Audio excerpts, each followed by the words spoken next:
Bienvenidos al Bibliófilo. Hoy voy a continuar con la poetisa, ganadora del Premio Nobel de 1966, Nelly Sachs, con su obra En las moradas de la muerte.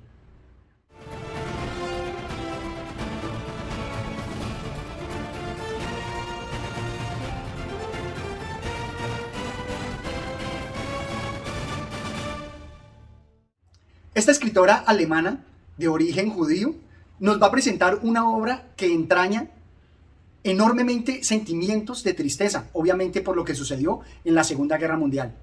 Pero algo que me gustó descubrir en la obra son también otros sentimientos como la esperanza. Vamos a verlos acá. En primera instancia, voy a destacar los sentimientos de tristeza que expresa por lo que le pasó a su pueblo. Veámoslo acá. Oh, las chimeneas, sabiamente imaginadas sobre las moradas de la muerte, cuando el cuerpo de Israel se arrastró disuelto en humo, a través del aire.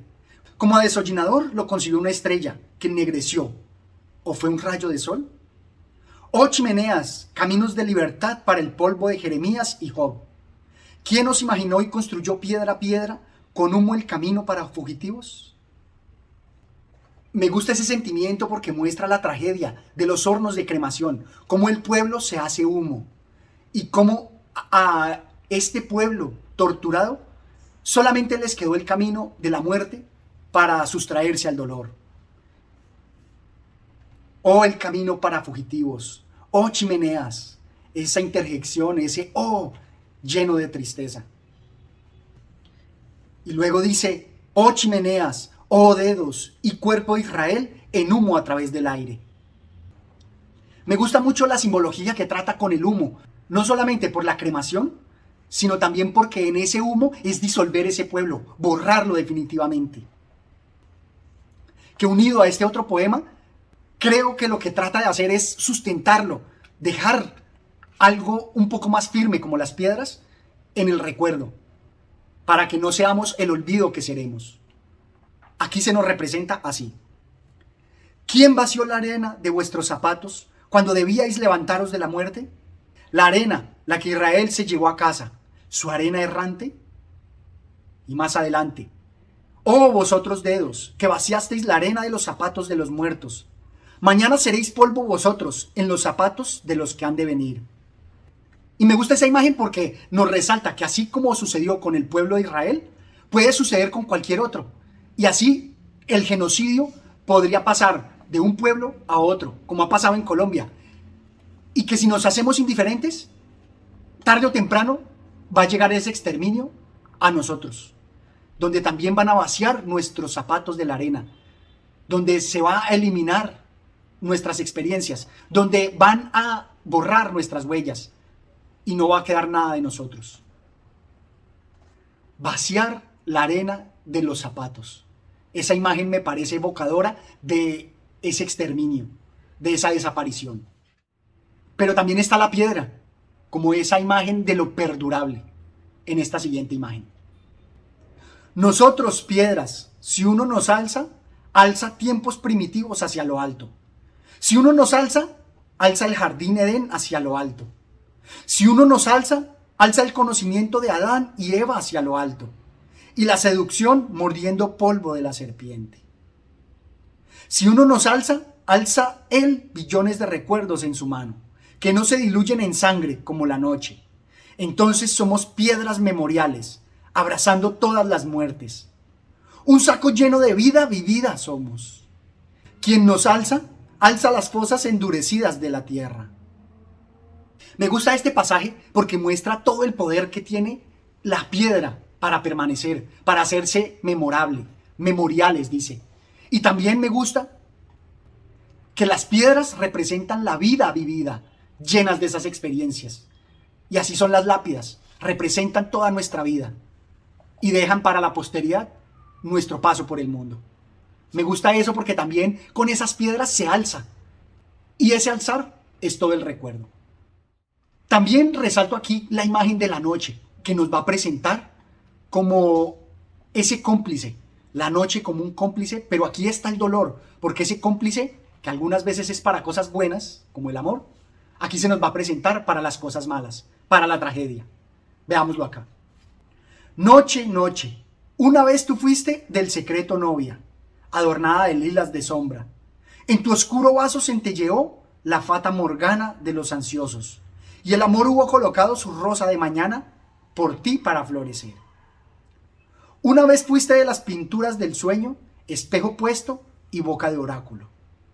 Noche, noche, ahora eres el cementerio. Y me gusta esa imagen evocadora, como les decía, porque nos representa que la noche, algunas veces, la Celestina que une amores, en este caso se convirtió en tragedia, se convirtió en cementerio. Noche, noche, ahora eres el cementerio. Qué poderosa imagen nos presenta. O también cómo no exaltarnos hacia la tragedia, hacia la tortura que ella cree que también Dios tuvo que sentirla. Miremoslo en este verso. Todos de sangre, sueños inflamados, irán en rayos zigzagueante sobre sus hombros, estigmatizarán la piel celestial con el secreto de la tortura. Me gusta que ella representa esa tortura que tiene que llegar a lo celestial, porque eso que le pasó a ese pueblo tuvo que haberse sentido hasta el cielo, tocar a las divinidades. Si hasta acá veíamos todo lo que es la tristeza, en este segundo punto quiero resaltar lo que es la tragedia de los emigrados. Algo que me recuerda a todos los emigrados que conocemos, no solamente los africanos, sino también los venezolanos. Veamos esta imagen para que recordemos y sintamos ese dolor, a pesar de que nosotros no seamos emigrados. Viene uno de lejos con un idioma que quizás encierra el laúd con el relincho de la yegua, o con el piar de los jóvenes mirlos negros. Y más adelante, un extraño lleva siempre su patria bajo el brazo, como una huérfana para la que él quizá nada busca sino una tumba. Me parece enormemente poderoso que el extraño lleva su patria bajo el brazo y no busca nada sino una tumba. ¡Qué enorme tragedia! Me recuerdan algo el desarraigo que nos evocaba Vladislao Stanislao Raymond en Justicia, donde también nos presentaba cómo los que migran ven eso como su única esperanza y por tanto llevan bajo el brazo toda su patria, llevan bajo el brazo las raíces que desarraigaron de su tierra para aventurarse y tal vez vivir mejor, pero que muchas veces el ser humano con su xenofobia lo único que hace es darles la tierra de la tumba. Esto me parece enormemente evocador. También resalto este aspecto donde nos presenta que los poemas son principalmente para sentirse, no tanto para entenderse. Veámoslo acá. La claridad de las luces entra el verso oscuro, sopla con la bandera del entendimiento. Debo ir a buscar en lo gris al encontrar esta en otra parte. La claridad de las luces y el verso oscuro. Las luces como el entendimiento, el verso como el sentimiento. Y debe ir a buscar esa mezcla de lo claro y lo oscuro, que es lo gris, en otra parte. Eso me parece que refleja la diferencia entre el entendimiento y los sentimientos. Y esa mezcla gris que son estos poemas en donde tenemos algo que no se entiende muy bien frente a algo que nos hace sentir y que nos llena de pensamientos. O veamos este otro.